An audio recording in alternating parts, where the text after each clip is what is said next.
Assalamualaikum warahmatullahi wabarakatuh. Halo pemirsa, gimana kabarnya hari ini? Semoga selalu sehat ya. Nah pemirsa, akhir-akhir ini kita pasti merasakan ya perbedaan cuaca dalam satu hari yang tiba-tiba hujan, lalu tiba-tiba panas terik, atau tiba-tiba juga angin kencang. Sebenarnya apa sih penyebabnya kondisinya saat ini khususnya di Sumatera Selatan? Lalu juga kira-kira bagaimana masyarakat bisa mengantisipasi kondisi saat ini? Nah kita akan bahas lengkapnya dalam dialog Menyongsong Indonesia Maju edisi hari ini bersama narasumber kami yang sudah hadir di studio TVRI Sumatera Selatan. Saya akan sapa dulu, ada Ibu Veronica Sinta Andayani MT. Beliau adalah Kabid Data dan Informasi BMKG SMB 2 Palembang. Halo Bu Sinta, apa kabar? Baik Mbak Caca. Alhamdulillah, sehat ya Bu ya.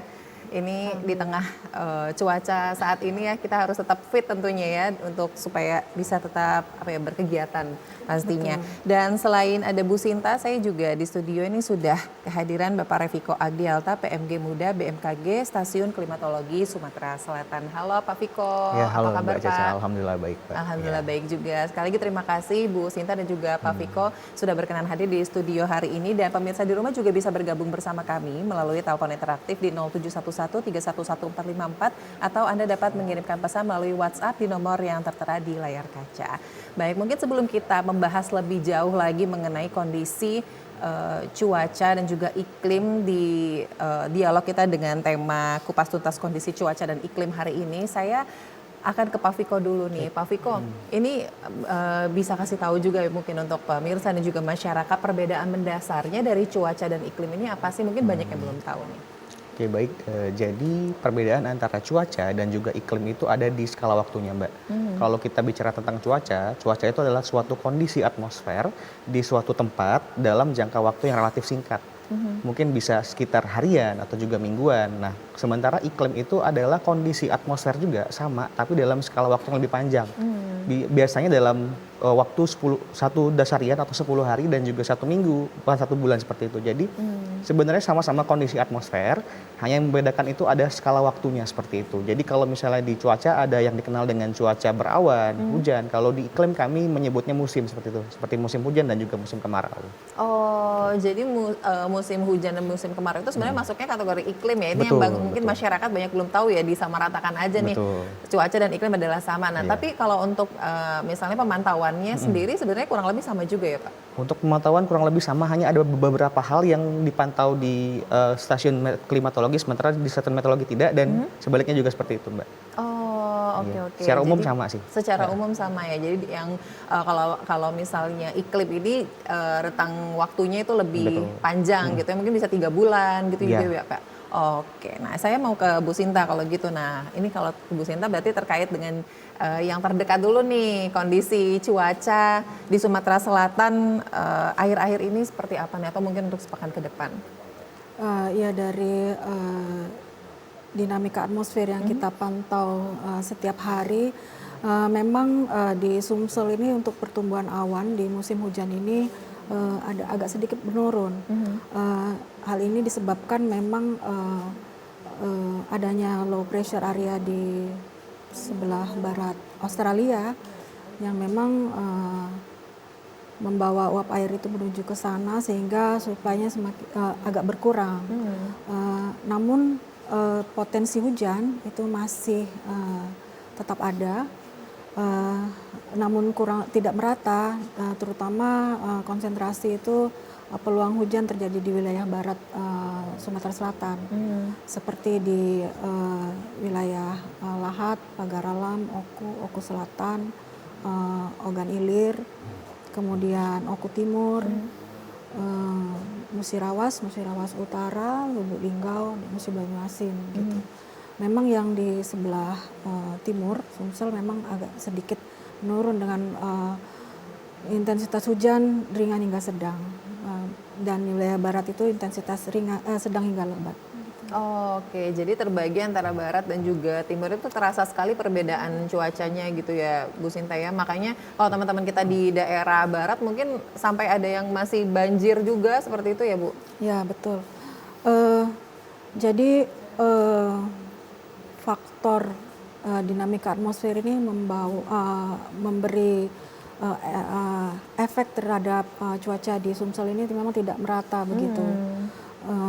Karena itu kami selalu memberi informasi kepada masyarakat agar perlu diperhatikan wilayah-wilayah mana yang memang memiliki informasi cuaca yang seperti apa begitu, Mbak, untuk antisipasi masing-masing di wilayahnya. Betul. Jadi masyarakat juga tetap harus up to date ya dengan kondisi cuaca di sekitar gitu. Kalau kembali lagi ke Pak Viko nih, kalau melihat tadi kan kondisi saat ini yang berubah-ubah ya Pak melihatnya. Terus juga sebenarnya ini kita seharusnya di bulan ini nih masuknya musim apa sih Pak? Apakah memang musim hujan atau musim kemarau sebenarnya? Karena kita tiba-tiba hujan terus juga tiba-tiba panas lagi nih. Oke, baik. Secara statistik yang sudah kami rangkum dari tahun 1991 sampai dengan tahun 2020 selama 30 tahun, memang di wilayah Sumatera Selatan ini puncak musim hujan itu terjadi pada bulan Januari. Kemudian curah hujan tersebut akan menurun pada bulan Januari dan Februari, dan pada bulan Maret akan meningkat kembali seperti itu. Jadi wilayah Sumatera Selatan ini sebenarnya memiliki dua puncak musim hujan, yaitu di bulan Januari dan juga bulan Maret. Nah, berdasarkan hasil pantauan kami pada bulan Februari ini curah hujan akan sedikit menurun jika kita bandingkan pada bulan Januari. Wilayah Sumatera Selatan pada bulan Februari ini umumnya akan mendapatkan curah hujan menengah, yang mana curah hujannya berkisar antara 100 hingga 300 mm per bulan. Kemudian potensi curah hujan tinggi akan terjadi itu di sekitar wilayah perbatasan antara Lahat dan Muara Enim. Nah, kemudian pada bulan Maret akan terjadi peningkatan curah hujan, utamanya di wilayah sebagian musim Banyuasin. Banyuasin, kemudian di wilayah Kota Palembang sendiri memiliki potensi peningkatan curah hujan pada bulan Maret, dan juga wilayah Oku Timur itu memiliki potensi curah hujan yang tinggi pada bulan Maret.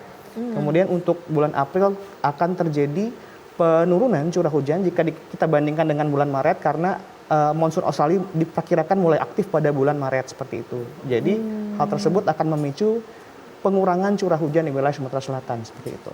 Oh, oke. Nah, kalau dari kondisi itu sebenarnya dari kondisi yang sekarang itu banyak perubahan berarti ya, Betul. Pak Viko ya, dibandingin Betul. dulu-dulu ya. Makanya hujannya juga bergeser gitu seperti itu musim hujannya. Sebenarnya kalau kita bilang perubahan itu tidak terlalu signifikan ya Mbak, hanya sering terjadi anomali-anomali cuaca atau penyimpangan-penyimpangan cuaca yang lebih sering terjadi frekuensinya, seperti kejadian ENSO. La Nina dan El Nino itu lebih sering terjadi frekuensinya jika kita bandingkan dengan beberapa tahun yang belakangan. Tapi secara umum polanya juga tetap sama, akan terjadi puncak pada bulan Januari dan juga Maret seperti itu. Oh, oke. Jadi bukan musimnya yang bergeser atau berubah, tapi ternyata sebenarnya anomali cuacanya tadi ya yang lebih sering terjadi. Nah, mungkin kembali ke Bu Sinta kalau gitu. Nah, mengenai anomali cuaca ini tadi ya Bu ya, artinya sebesar apa sih sebenarnya dampaknya di Sumatera Selatan, dan anomali yang seperti apa yang mungkin masyarakat ini sebenarnya harus wajib waspadai gitu? Jadi beberapa faktor penentu cuaca dan iklim di Indonesia ini memang harus kita pantau setiap hari sepanjang waktu, Mbak. Perubahan dinamikanya itu sangat cepat, dan memang dengan kondisi perubahan iklim sekarang, beberapa hal itu memang yang harusnya tidak terjadi itu bisa saja terjadi. Contohnya siklon tropis yang sudah terjadi di wilayah Sumatera Utara, yang memang seharusnya itu jarang terjadi atau mendekati wilayah perairan Indonesia, tapi itu sudah terjadi. Namun untuk di skala Sumatera Selatan, memang kita memantau beberapa faktor pola tekanan udara yang sangat berpengaruh terhadap pola angin. Nah, pola angin ini yang membawa massa udara itu untuk membentuk awan hujan. Dari perubahan seperti pola tekanan yang berubah-ubah dengan kondisi ini memang menyebabkan pertumbuhan awan juga akan berbeda untuk di setiap tempat untuk konsentrasi uap air untuk bertumbuhnya awan itu. Nah, kalau di Sumsel sendiri memang faktor utama eh, yang bisa berpotensi curah hujan sedang hingga lebat memang di wilayah barat di pegunungan. Di samping memang efek monsun Asia yang merupakan ciri khas dari musim hujan, efek lokalnya dari perbukitan itu yang juga menambah intensitas curah hujan semakin meningkat begitu. Oke, kalau dilihat dari tadi adanya anomali-anomali cuaca ini, apakah sebenarnya ini sudah bisa dikategorikan juga bahwa ini kita mengalami cuaca ekstrim seperti itu, Bu Sinta? Cuaca ekstrim kita kategorikan memang untuk intensitas curah hujan sendiri dengan intensitas lebat, sangat lebat. Namun dengan kondisi perubahan lingkungan di masyarakat yang kita sulit untuk prediksi dan semakin hari itu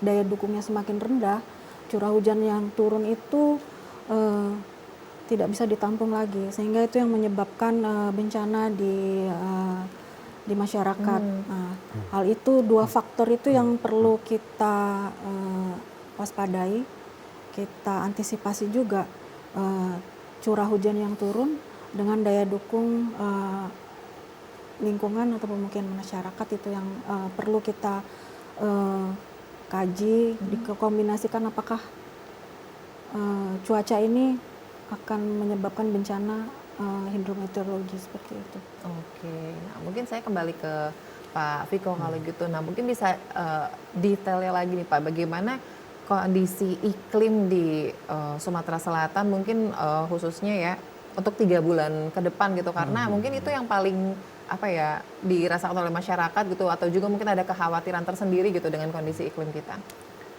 Baik, perlu kami informasikan sebelumnya bahwa pada bulan Februari, Maret dan juga April, curah hujan di sebagian besar wilayah Sumatera Selatan ini pada umumnya akan berada pada kisaran menengah. Menengah itu artinya berada pada 100 hingga 300 mm per bulan untuk curah hujannya. Namun perlu diwaspadai pada bulan Maret ya, karena secara statistik sudah kami hitung berdasarkan pola selama 30 tahun yang dirata-rata, bahwa akan terjadi secara umum akan terjadi peningkatan curah hujan pada bulan Maret seperti itu. Kemudian apabila kita maju ke bulan April itu akan terjadi penurunan curah hujan jika dibandingkan pada bulan Maret karena mulai aktifnya angin monsun Australia. Nah, angin monsun Australia itu angin yang bertiup dari Australia menuju ke Asia dan membawa uap udara yang kering, sehingga karena adanya uap udara yang kering, proses kondensasi untuk terjadinya awan itu akan semakin kecil peluangnya seperti itu, sehingga pada bulan April hasil prediksi kami menunjukkan bahwa curah hujan itu akan mulai berkurang seperti itu. Oh oke, jadi cenderung peningkatannya di Maret seperti itu. Betul. Dan juga April penurunan. Nah apa ini mungkin dari masyarakat yang wajib diwaspadai mungkin untuk di Februari sampai dengan Maret yang curah hujannya mungkin sangat tinggi gitu Pak? Ya, untuk masyarakat pada bulan Maret yang harus waspadai yang jelas ya terjadinya potensi banjir, karena kita tahu bahwa hujan dengan intensitas yang tinggi hingga sangat tinggi itu dapat mengakibatkan banjir di beberapa titik di wilayah Sumatera Selatan. Oleh karena itu kami menghimbau masyarakat untuk lebih aktif ya, terutama untuk lebih peduli terhadap lingkungan sekitar, seperti tidak membuang sampah sembarangan dan lebih merapikan lingkungannya untuk sebagai suatu upaya antisipasi dari kejadian banjir. Kemudian juga untuk masyarakat yang tinggal di wilayah lereng dan pegunungan harus diantisipasi juga dampak dari potensi terjadinya hujan dengan kategori tinggi hingga sangat tinggi ini yang dapat menyebabkan terjadinya longsor seperti itu. Oke, jadi wah ini benar-benar masyarakat itu harus up to date terus ya dengan kondisi ya. Di daerahnya masing-masing supaya tadi hal-hal ini bisa diantisipasi seperti itu. Pak Viko dan juga Bu Sinta, nanti kita lanjutkan perbincangan kita di segmen berikutnya. Pemirsa tetaplah bersama kami, Dialog Menyambung Song Indonesia Maju akan kembali usai jeda berikut.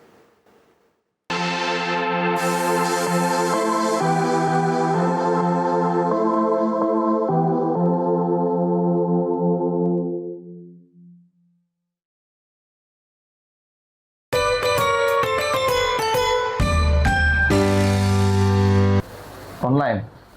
Iya, sekarang nih kan zaman sudah canggih, ay. Tidak perlu lagi gitu. Nak melok kelas masak nian ke sana. Yuk dari ABB, cak mana cara bikinnya. Jadi, pastilah lemak. Ini lah. Kau ini becak apa dulu? Becak rendang daging. 3 hari diangeti, tambah lemak. Nah, dia pulau.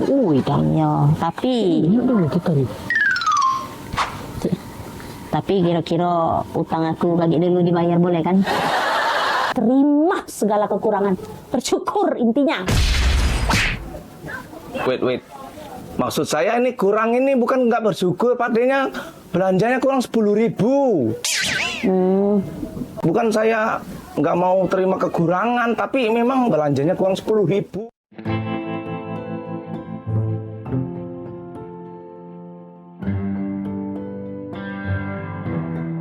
Kasus bullying semakin hari semakin meningkat.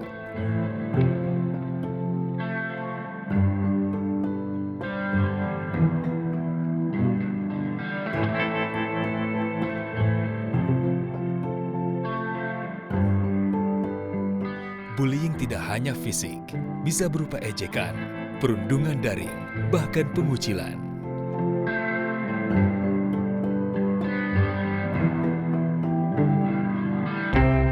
Bullying merusak harga diri, kesehatan mental, dan masa depan. Sebagian korban dapat mengalami depresi dan kecemasan. Siapa saja bisa menjadi korban, tapi kita bisa menghentikannya. Saya pernah jadi korban. Saya tahu bagaimana rasanya. Kita harus berani bicara. Pelaku bullying dapat dikenakan ancaman pidana yang berat sesuai hukum di Indonesia. Bullying hanya akan berhenti jika kita berani bicara dan menolong. Jangan jadi penonton. Banyak korban sudah berjatuhan. Stop perundungan, mulai dari kita.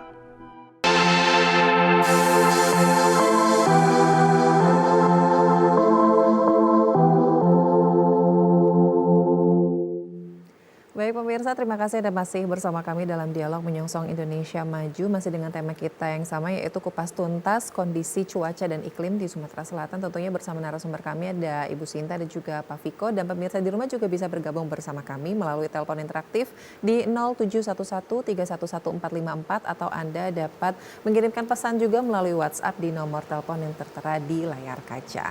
Baik, mungkin ini saya kembali ke Ibu Sinta, kalau gitu, kalau berbicara mengenai fenomena-fenomena cuaca gitu Bu, mungkin di Sumatera Selatan ini banyak juga yang terjadi ini. Seperti apa kira-kira yang paling berpengaruh khususnya untuk wilayah kita? Ya, kita untuk menentukan kondisi cuaca di suatu tempat, kita memonitor beberapa faktor dinamika atmosfer yang memang berpengaruh terhadap kondisi uap air yang bisa memicu pertumbuhan awan hujan. Di antaranya fenomena monsun Asia, monsun Australia, kemudian dari dinamika atmosfer ada gelombang ekuatorial Rossby, gelombang Kelvin, kemudian MJO. Ada lagi fenomena di sebelah barat Indonesia seperti di Polmut. Kemudian di wilayah timur Indonesia itu El Nino dan La Nina. Di samping itu ada pola angin yang memang sangat berpengaruh terhadap cuaca di Indonesia, di Sumsel, seperti belokan dan konvergensi. Memang di wilayah Sumsel ini dari geografis itu merupakan belokan angin dari Australia menuju Asia atau sebaliknya dari Asia ke Australia. Itu monsun Asia. Nah, belokan angin itu Mbak Caca itu menentukan ada perlambatan kecepatan angin, di mana angin itu kan membawa uap air. Nah, kalau melambat itu akan terjadi penumpukan uap air, kemudian akan tumbuh sebagai awan hujan. Nah, sama kalau kita ilustrasikan dengan lalu lintas. kalau dalam kondisi macet kita berbelok itu kan eh, kendaraan itu akan menurunkan kecepatannya. Nah, seperti itu akan bertumpuk di satu titik ya. tempat sehingga disitulah massa itu semakin banyak. Nah, itu yang memicu pertumbuhan awan hujan secara umum di Sumsel belokan. Di samping itu ada pola konvergensi. Kalau di wilayah barat Sumsel itu selain faktor orografis memang yang berbatasan dengan Bengkulu itu sendiri potensi hujannya memang cukup tinggi ya, yang juga berimbas ke perbatasan atau wilayah-wilayah di sekitarnya seperti Lahat, Pagar Alam, Empat Lawang, kemudian Muara Enim, Oku Selatan. Nah, itu juga berbagai faktor lokal yang memang kami juga amati, Mbak Caca. Untuk di wilayah timur memang perairan kita cukup sempit ya, hanya terdapat Selat Bangka. Memang faktor lokal seperti angin darat dan angin lautnya itu memang kurang memberi dampak, tapi faktor belokan angin ini yang memang cukup signifikan berpengaruh terhadap pola cuaca di Sumsel. Sumatera Selatan, oke. Itu makanya salah satu alasannya kenapa kita kadang-kadang kerasa kayak angin tuh benar-benar tiba-tiba kencang sekali gitu Bu, sampai agak takut juga gitu ya kita yang merasakannya. Apakah itu juga salah satu dampaknya? Sebenarnya kalau kecepatan angin meningkat memang suatu hal yang agak kurang biasa ya kalau dari pola angin. Kecuali angin akibat awan cumulonimbus di mana memang ada downdraft dan updraft itu yang memang terjadi peningkatan kecepatan angin. Namun secara umum kalau untuk menganalisis cuaca.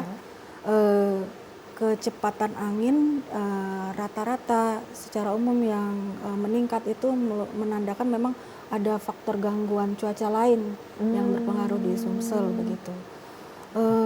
Seperti yang saya jelaskan di awal tadi, memang adanya tekanan rendah di barat Australia itu memang juga membuat kecepatan angin itu agak meningkat, dan itu perlu waspada terhadap transportasi, terutama transportasi laut, karena kecepatan angin yang meningkat secara konsisten dalam jangka waktu panjang dan cukup tinggi itu akan meningkatkan gelombang sehingga berpengaruh terhadap pelayaran.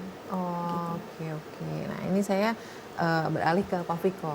Gitu. Pak Viko, kalau dari faktor-faktor sebenarnya tadi kan karena karakter iklim di Sumatera Selatan ini sebenarnya dipengaruhi oleh faktor-faktor apa saja sih Pak gitu. Mungkin apakah faktor-faktor ini juga berbeda sebenarnya dengan wilayah-wilayah lain di luar Sumatera Selatan? Iya, baik. Seperti yang sudah disampaikan oleh Ibu Sinta tadi ya, kalau untuk faktor-faktor yang mempengaruhi pola iklim di Sumatera Selatan, karena Sumatera Selatan ini adalah wilayah yang dilalui oleh angin monsun. Jadi pola iklimnya sendiri adalah pola iklim monsunal. Jadi yang artinya bahwa iklim di wilayah Sumatera Selatan khususnya itu dipengaruhi oleh pergerakan angin monsun. Nah, apabila terjadi pergerakan angin monsun Asia, yang mana wilayah Asia itu anginnya bergerak dari Asia menuju ke Australia dan melintasi wilayah Sumatera Selatan, itu membawa banyak uap air karena melintasi banyak perairan. Nah, uap air itulah yang kemudian apabila mencapai kondisi jenuhnya akan terkondensasi menjadi awan. Sebaliknya, apabila aktifnya monsun dari Australia, yang mana kita ketahui wilayah Australia itu cenderung relatif lebih kering dan dikelilingi oleh gurun, otomatis angin atau uap air yang dibawa itu relatif lebih kering. Sehingga apabila melintasi wilayah Indonesia itu akan menyebabkan defisit dari uap air tersebut sehingga mengakibatkan penurunan curah hujan. Jadi siklusnya itu bergantian seperti itu Mbak. Secara rata-rata terjadi secara 6 bulan sekali, tapi nggak selalu terjadi 6 bulan sekali. Jadi bergantian antara angin dari Asia dan juga angin dari Australia. Kemudian juga kita dipengaruhi anomali cuaca dan iklim yang kita kenal dengan nama La Nina. Jadi La Nina ini adalah berasal dari bahasa Spanyol yang artinya anak perempuan. Terjadinya anomali suhu permukaan laut di wilayah Pasifik. Jadi di wilayah Pasifik itu relatif lebih dingin suhu permukaan lautnya jika kita bandingkan dengan wilayah perairan Indonesia. Nah, suhu permukaan laut yang relatif lebih dingin itu akan mengakibatkan terjadinya tekanan tinggi. Sementara di wilayah Indonesia yang suhu permukaan lautnya relatif lebih hangat akan terjadi tekanan rendah. Nah, massa udara itu bergerak dari wilayah yang memiliki tekanan lebih tinggi ke wilayah yang memiliki tekanan lebih rendah. Sehingga di wilayah Indonesia umumnya secara umum akan terjadi peningkatan atau surplus dari uap air yang akan mengakibatkan kondisi peningkatan curah hujan apabila terjadi La Nina. Namun hasil pantauan kami saat ini 3 bulan ke belakang La Nina ini berada pada fase lemah. Nah, lemah ini akan berubah menjadi fase netral dalam beberapa bulan ke depan sehingga La Nina bukan akan menjadi faktor utama yang menentukan pola iklim di wilayah Sumatera Selatan pada tahun 2026 seperti itu. Oke, tapi ini juga sebenarnya kan jadi salah satu jadi apa ya, sudah jadi isu global lah ya, bahwa perubahan iklim ini juga sebenarnya sangat besar dipengaruhi juga oleh adanya tadi apa global warming dan juga masalah-masalah lain. Dan itu bagaimana nih untuk dampaknya langsung ke Sumatera Selatan, apakah itu juga akan langsung terasa seperti itu? Khususnya apalagi kan kalau kita lihat banyak lah kalau kita baca di internet ini suhu permukaan air meningkat lah karena es di mana namanya di Greenland sudah mencair dan lain sebagainya. Apakah itu sebenarnya langsung terasa nih untuk wilayah Sumatera Selatan? Itu banyak dipertanyakan juga dan jadi kekhawatiran tersendiri.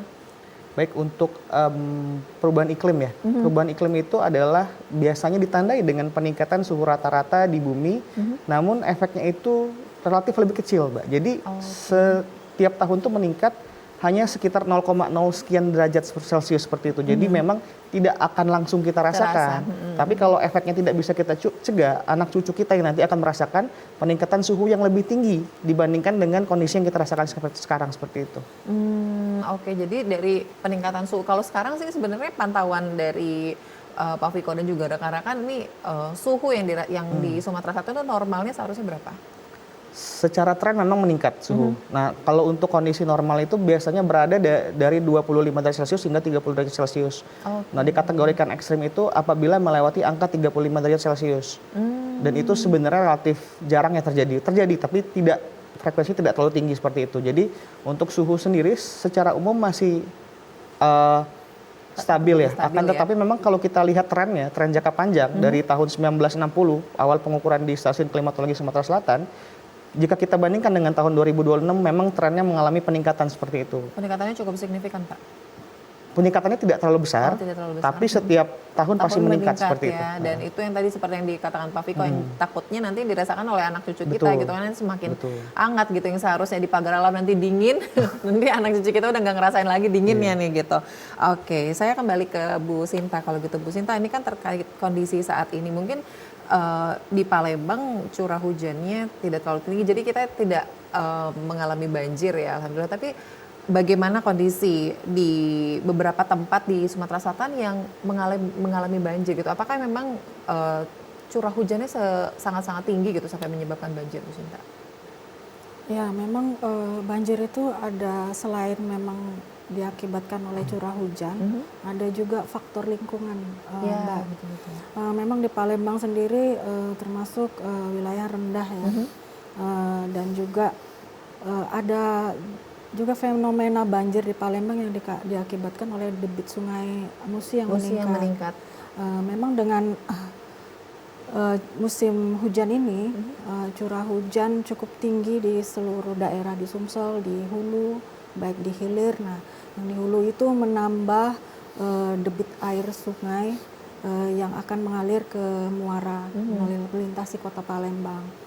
Nah, jika di muara itu pasang air laut itu naik, memang aliran itu akan sedikit terhambat.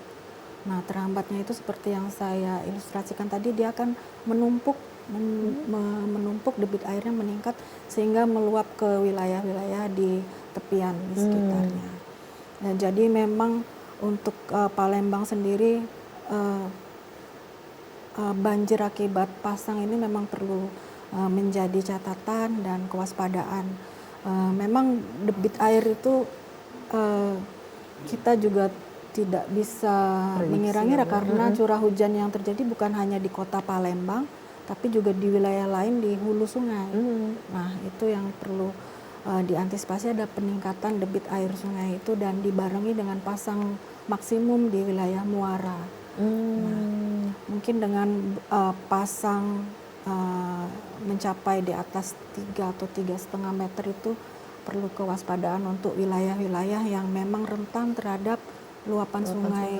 Nah, akibat pasang itu. Wah, jadi ini makanya masyarakat itu benar-benar harus antisipasi dan juga berhati-hati gitu ya Bu ya dengan kondisi saat ini supaya tadi bencana-bencana hidrometeorologi itu juga bisa diantisipasi dan semoga juga masyarakat ini jadi lebih aware seperti itu ya. Nanti Bu Sinta dan juga Pak Viko kita akan bahas lagi lebih lanjut mengenai cuaca dan iklim di Sumatera Selatan khususnya, tapi usai jeda berikut pemirsa tetaplah bersama kami, Dialog Menyongsong Indonesia Maju akan kembali usai jeda.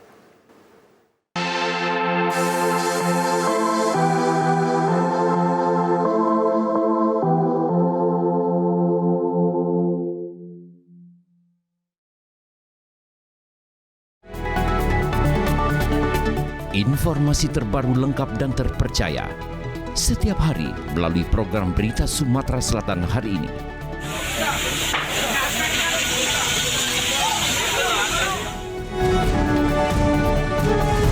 Kami menyajikan berita hangat dari berbagai wilayah di Sumatera Selatan.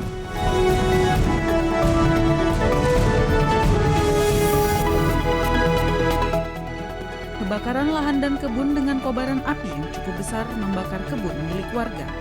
Dikemas secara tajam dan berimbang.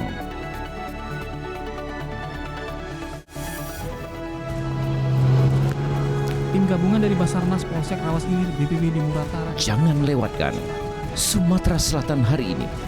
Hanya di TVRI Sumatera Selatan.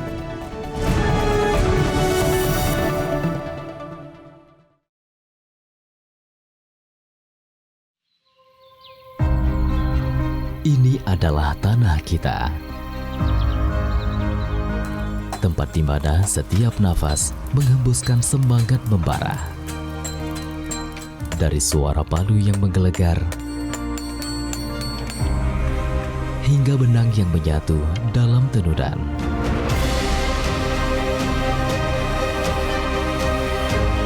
Semangat yang tak pernah padam adalah simbol dari harapan.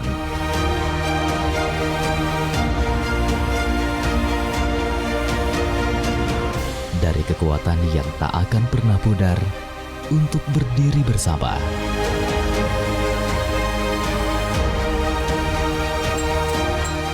Sebagai satu bangsa yang tak terpisahkan.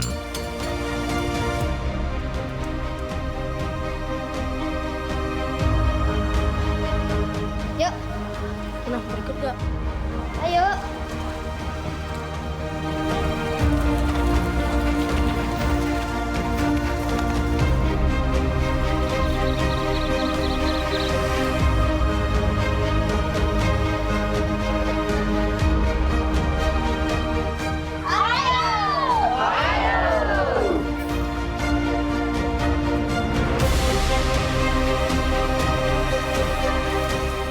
Di bawah langit yang sama, kita bersatu. Tak ada yang lebih kuat dari kebersamaan. Kita adalah satu. Kepada bendera merah putih, hormat! Gerak!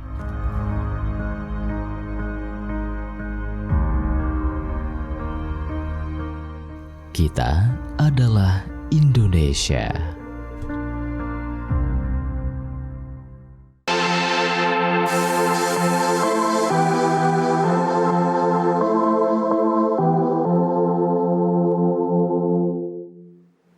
Baik pemirsa, terima kasih Anda masih bersama kami dalam Dialog Menyongsong Indonesia Maju. Kami masih membahas tema kupas tuntas kondisi cuaca dan iklim bersama Pak Viko dan juga Ibu Sinta, dan pemirsa di rumah juga bisa bergabung bersama kami melalui telepon interaktif di 0711311454 atau Anda dapat mengirimkan pesan melalui nomor WhatsApp yang tertera di layar kaca Anda. Baik, saya akan kembali ke Pak Viko gitu. Pak Viko, ini kan Sumatera Selatan ini sendiri juga dikenal dengan kondisi geografis yang berbeda-beda gitu kan, ada yang di pegunungan, perkotaan, juga ada yang di pesisir pantai seperti itu. Ini semua juga apakah akan mengalami kondisi yang berbeda-beda juga sebenarnya Pak, khususnya untuk iklim? Nah, kalau untuk iklim itu sendiri ya, seperti yang sudah disampaikan oleh Ibu Sita tadi, wilayah yang berada di wilayah pegunungan atau perbukitan itu akan dipengaruhi oleh hujan orografis ya. Jadi ada potensi kejadian hujan orografis di wilayah-wilayah tersebut. Kemudian untuk di wilayah-wilayah Sumatera Selatan ini, kalau kita bicara secara umum, satu Sumatera Selatan ini memang dipengaruhi secara umum oleh pola angin musonal tadi.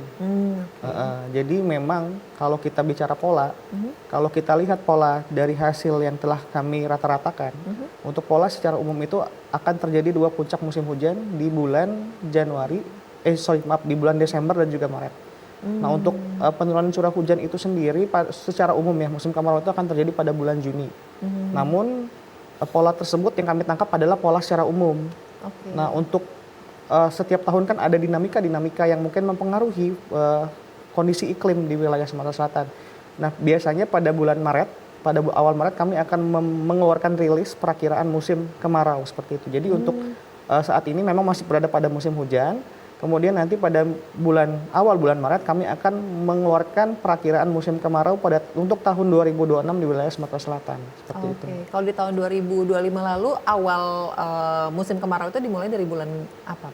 Kalau untuk tahun 2025 kemarin rata-rata dimulai pada bulan Juni dan juga Juli. Juni dan juga Juli. Dan itu juga sama seperti di tahun-tahun sebelumnya, atau ada tadi anomali-anomali yang mempengaruhi sehingga ada perubahan bulannya? Secara umum untuk polanya sama, namun ada beberapa anomali-anomali iklim, misalnya El Nino itu dapat membuat musim kemarau itu lebih maju daripada yang kondisi umumnya seperti itu. Untuk kondisi tertentu juga seperti La Nina, apabila terjadi La Nina sepanjang tahun, kondisi musim kemarau itu justru akan mundur dibandingkan kondisi rata-ratanya seperti itu. Jadi memang kita menangkap pola umum selama 30 tahun, kita lihat pola umumnya bahwa akan terjadi musim kemarau pada bulan Juni. Namun yang perlu digarisbawahi, dinamika atmosfer pada setiap tahun itu selalu berbeda-beda seperti itu. Jadi jadi kita perlu melakukan rapat dan evaluasi lagi untuk menentukan bagaimana kondisi musim kemarau ataupun musim hujan di wilayah Sumatera Selatan pada tahun-tahun tertentu. Pada tahun-tahun tertentu. Iya. Nah, kalau sebenarnya tadi peralihan misalnya dari musim hujan ke musim kemarau itu sebenarnya apa yang paling harus diwaspadai oleh masyarakat kalau dari Pak Viko sendiri? Untuk musim peralihan ya dari musim kemarau menuju ke musim hujan, ya masyarakat kami himbau untuk lebih meningkatkan daya tahan tubuhnya, karena kan seperti kita ketahui biasanya ketika kita berada pada musim kemarau kemudian berubah ke musim hujan ataupun juga sebaliknya akan lebih rentan terhadap penyakit, karena kan daya tahan tubuh kita juga harus beradaptasi dengan kondisi-kondisi perubahan kondisi-kondisi cuaca dan iklim tadi seperti itu. Oke, jadi memang perubahan iklim ataupun cuaca gitu itu memang sangat terasa ya untuk tubuh manusia. Jadi supaya bisa cepat beradaptasi seperti itu ya. Jadi dan tetap stamina tetap sehat dan juga terjaga. Saya kembali ke Bu Sinta kalau gitu. Ini beberapa waktu lalu juga ada yang viral ya Bu ya. Ini air pasang laut itu menyebabkan banjir di tepian Sungai Musi. Itu artinya sejauh mana itu Bu bahayanya? Apakah ini juga perlu diwaspadai juga? Takutnya nanti berarti airnya bisa jadi lebih tinggi terus-menerus seperti itu untuk wilayah Kota Palembang? Ya, sebenarnya ini merupakan PR ya Mbak, karena kalau saya analisis bahwa daya dukung lingkungan kita sudah rendah, sehingga mungkin alih fungsi lahan juga sudah berubah, sehingga hujan yang turun di hulu itu harusnya diserap di tanah itu akan dibuang atau dialirkan ke sungai. Hal ini bisa menyebabkan naiknya debit air sungai. Jika hal ini dibarengi dengan pasang laut yang cukup tinggi di muara, maka genangan air akan semakin tinggi. Dan kalau kita misalnya debit air naik, kita ilustrasikan seperti debit air tadinya segini, pemukiman segini, dia akan menggenangi wilayah seperti ini. Tapi kalau debit air itu dia genangan airnya akan semakin luas, mempengaruhi pemukiman. Apalagi untuk Kota Palembang sendiri, tepian sungai itu merupakan hajat hidup masyarakat utama di Palembang. Jadi prediksi ke depan untuk fenomena seperti ini memang perlu diantisipasi sejak dini. Mungkin dengan mengalihkan pemukiman masyarakat yang memang akan terdampak atau meningkatkan kembali rumah-rumah panggung, Mbak, yang dulu menjadi kearifan lokal masyarakat Palembang. Kalau sekarang kan yang bawah sudah jadi tempat tinggal, Mbak. Jadi fungsinya untuk antisipasi banjir itu sudah tidak ada seperti itu, Mbak. Oke, jadi ini salah satu jadi PR ya, Pak. Ya, fenomena peningkatan debit air sungai itu akibat alih fungsi lahan di seluruh Sumsel ya, terutama di wilayah hulu begitu, Mbak. Jadi yang tadinya harusnya air hujan yang turun itu bisa diserap lebih banyak di dalam tanah, tetapi akan lebih banyak dialirkan ke sungai. Wah, itu makanya kenapa langsung terasa seperti itu di Kota Palembang sendiri gitu yang menjadi hilirnya seperti itu ya. Nah, saya kembali ke Pak Viko nih. Pak Viko, kalau ini kan kita tahu di Sumatera Selatan ini kan banyak juga masyarakat yang bergelut di bidang pertanian dan juga perkebunan. Nah, adanya perubahan iklim, bukan perubahan iklim ya, maksudnya dengan kondisi cuaca ataupun iklim juga saat ini, bagaimana ini yang dampaknya terbesar mungkin untuk dunia pertanian dan juga perkebunan yang dirasakan masyarakat? Baik, masyarakat juga kami sarankan ya harus lebih aktif untuk mencari informasi BMKG. Karena memang untuk sektor pertanian saja masyarakat itu sangat menantikan itu. Kapan mulai musim kemarau dan juga kapan mulai musim hujan, karena kondisi-kondisi tertentu akan mempengaruhi sektor-sektor pertanian, komoditas-komoditas yang akan mereka kembangkan seperti itu. Jadi kami menghimbau masyarakat untuk lebih aktif mencari info BMKG. Salah satu caranya adalah melakukan install di Play Store dan juga App Store aplikasi info BMKG untuk lebih mudah mendapatkan informasi-informasi terkait meteorologi, klimatologi, dan geofisika seperti itu. Kemudian juga masyarakat bisa follow sosial media dan akun-akun atau kanal-kanal resmi BMKG untuk mengetahui informasi-informasi seperti kapan terjadinya musim kemarau dan juga kapan terjadinya musim hujan yang akan mempengaruhi sektor-sektor pertanian seperti itu. Jadi ya. Jadi harus tetap up to date ya. Betul. Jadi bisa tadi follow Instagramnya BMKG, terus juga bisa download aplikasinya juga supaya bisa terpantau seperti itu kan. Karena jadi masyarakat juga bisa lebih berhati-hati ya Pak Viko ya dengan kondisi cuaca dan juga iklim saat ini. Kalau dari tanda-tanda sebenarnya bisa dikenali oleh masyarakat, mungkin kan masyarakat juga bisa melihat sebenarnya kondisi di sekitarnya gitu. Apakah ada tanda-tanda yang bisa dikenali oleh masyarakat supaya oh ini nih mau ada kondisi yang mungkin harus diwaspadai gitu? Atau bagaimana Pak? Ya, secara umum ya untuk masyarakat sendiri kan bisa kita lihat tanda-tandanya apabila akan terjadi hujan. Akan lebih banyak awan-awan konvektif atau awan-awan cumulonimbus di atmosfer ya, di angkasa. Jadi memang kondisi-kondisi tertentu apabila masyarakat mau melakukan aktivitas di luar ruangan, kami sarankan untuk melakukan atau mengecek informasi dari kanal-kanal resmi BMKG. Karena hal-hal tersebut dapat membantu salah satunya untuk sektor transportasi. Jadi masyarakat bisa tahu apakah di pagi hari ini sebelum berangkat kerja, cek dulu nih aplikasi di info BMKG akan terjadi hujan atau tidak. Jadi apabila diprediksi cuaca ya Bu Sinta akan terjadi hujan, mungkin masyarakat dapat mempersiapkan diri sebelum berangkat ke tempat bekerja seperti itu. Oke, jadi pokoknya tetap harus up to date dengan aplikasi ataupun juga sosial medianya BMKG gitu ya Pak ya. Oke, saya kembali ke Ibu Sinta nih, kalau mengenai pengaruh dari cuaca di alat transportasi yang ada di Sumatera Selatan sendiri, itu baik dari penerbangan lalu juga transportasi laut, itu juga sebenarnya bagaimana sih Bu dengan kondisi cuaca saat ini? Tapi jangan dijawab dulu Bu Sinta karena kita mau jeda iklan dulu. Pemirsa tetap bersama kami, Dialog Menyongsong Indonesia Maju akan kembali.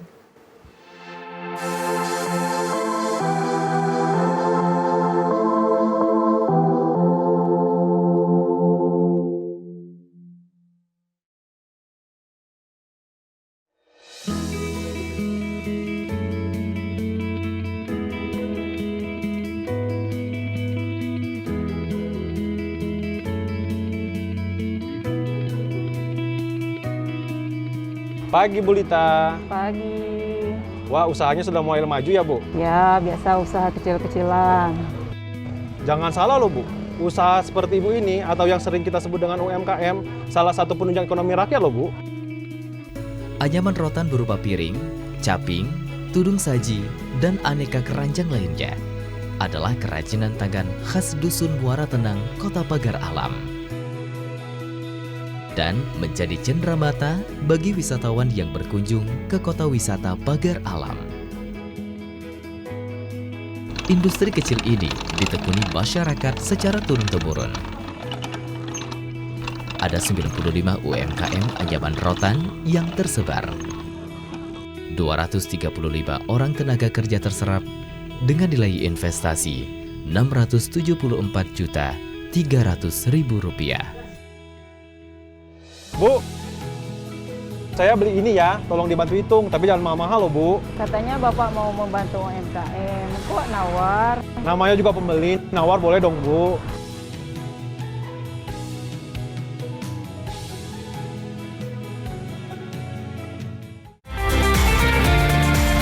Sebagai lembaga penyiaran publik, TVRI Sumatera Selatan menjunjung tinggi sinergisitas menuju TV kelas dunia, menciptakan Indonesia cerdas, menyongsong Indonesia maju. TVRI Sumatera Selatan bertekad menjadi TV publik, mampu menjembatani kepentingan masyarakat dan pemerintah.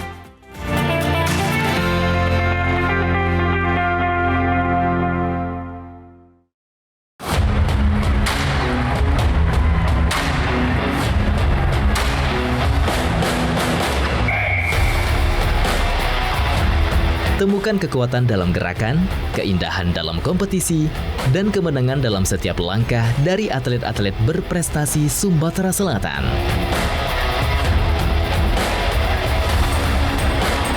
Hanya di TVRI Sumatera Selatan.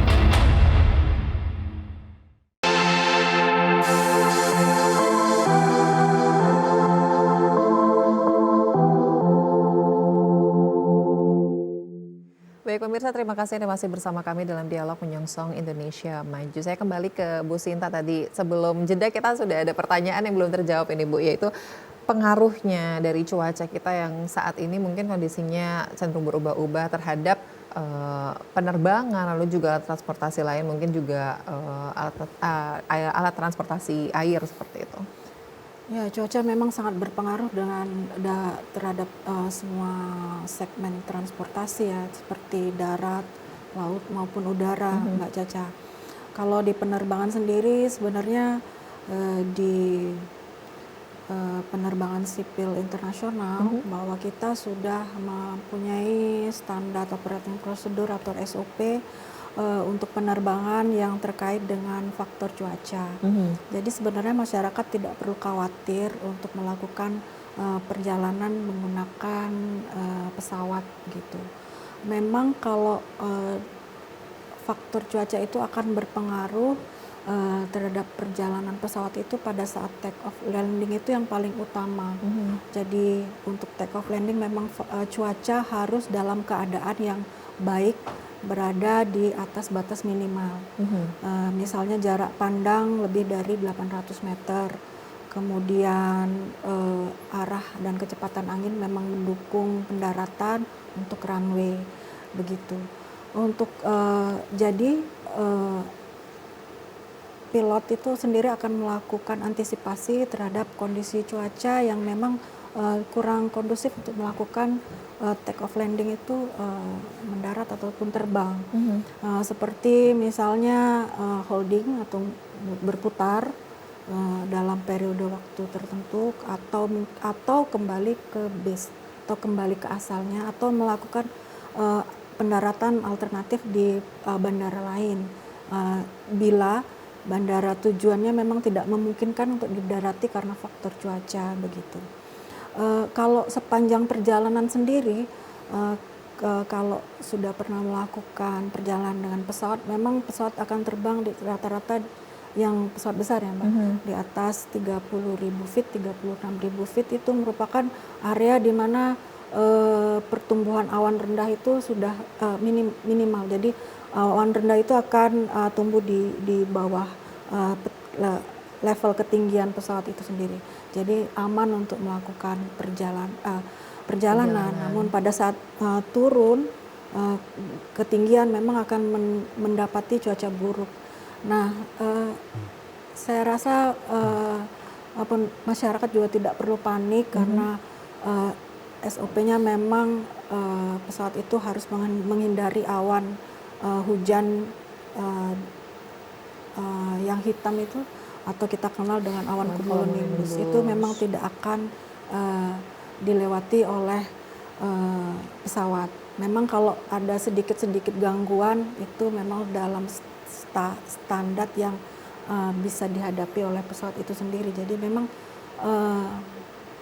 perlu juga memahami bahwa di awan itu memang ada namanya downdraft, updraft yang menyebabkan pesawat itu naik turun, bukan turbulen ringan, Mbak. Turbulen berat. Kalau turbulen besar itu bisa menghempas pesawat untuk jatuh jauh ke level bawah. Nah, itu memang yang bahaya. Kalau itu masih bisa dalam tahap yang bisa ditolerir begitu. Nah, yang perlu saya pastikan bahwa masyarakat mematuhi arahan dari awak kabin begitu, Mbak. Jadi yang pasti tidak perlu dikhawatirkan karena yang masyarakat juga tadi sebagai pengguna juga sudah yakin ya dengan tadi kan pilot ataupun mungkin juga untuk yang pengguna transportasi laut juga Nahkoda juga pasti sudah mengantisipasi atau memperhatikan ya cuaca yang ada. Ya, kalau di laut itu sendiri memang ada kategori tinggi gelombang dan kecepatan angin yang merupakan bilu minima bagi pelayaran. Berbeda untuk setiap jenis kapal. Biasanya itu dipicu oleh kecepatan angin yang meningkat cukup tinggi dalam jangka waktu tertentu yang panjang yang menyebabkan peningkatan tinggi gelombang. Nah, biasanya sikap yang diambil oleh otorita pelabuhan setempat adalah melakukan buka tutup. Jadi pada saat cuaca baik mereda akan boleh berlayar, pada saat cuaca buruk memang dihentikan untuk sementara. Dan ya sekali lagi saya himbau kepada masyarakat pengguna transportasi untuk mematuhi arahan awak kapal untuk keselamatan pribadi dan semuanya begitu. Baik. Nah, ini dari Pak Viko sekarang juga mungkin bisa memberikan pesan-pesan khususnya untuk masyarakat gitu dengan kondisi cuaca dan juga iklim yang ada di Sumatera Selatan saat ini. Untuk masyarakat Sumatera Selatan dalam menyikapi kondisi cuaca dan iklim di wilayah Sumatera Selatan, yang pertama masyarakat tidak perlu terlalu panik ya, tapi tetap harus lebih aktif untuk mendapatkan informasi-informasi terkait cuaca dan iklim di wilayah Sumatera Selatan, terutama yang dapat digunakan untuk menunjang aktivitas sehari-hari dan itu tadi untuk menunjang aktivitas-aktivitas pertanian seperti itu. Nah, untuk dapat mendapatkan informasi-informasi ini kami harapkan masyarakat mendapatkannya dari kanal-kanal resmi BMKG dan jangan pernah percaya sama yang namanya hoax karena hoax sekarang menyebar begitu cepat yang mengakibatkan masyarakat itu mengalami panik seperti itu, Mbak. Jadi beberapa kali terjadi broadcast pesan di aplikasi WhatsApp yang menyatakan nama BMKG padahal pesan tersebut hoax yang mengakibatkan masyarakat itu panik. Itu jadi yang mungkin harus diantisipasi oleh masyarakat ya. Jadi untuk memastikannya bisa cek langsung di aplikasi BMKG atau juga di sosial media atau juga sebenarnya TVRI juga selalu update ya karena kita selalu update juga dengan kondisi cuaca dan juga iklim paling minimal itu selama seminggu ke depan. Semoga masyarakat ini di sini juga yang menyaksikan jadi semakin mengerti dan juga paham dan tidak panik lagi dengan kondisi cuaca saat ini. Sekali lagi terima kasih Pak Viko dan juga Bu Sinta sudah berkenan memberikan informasi yang luar biasa kepada pemirsa mengenai cuaca dan juga iklim di Sumatera Selatan. Dan pemirsa, inilah akhir perbincangan kami dalam dialog menyongsong Indonesia Maju hari ini. Akhirnya saya Indonesia Pratiwi pamit. Wassalamualaikum warahmatullahi wabarakatuh. Sampai jumpa.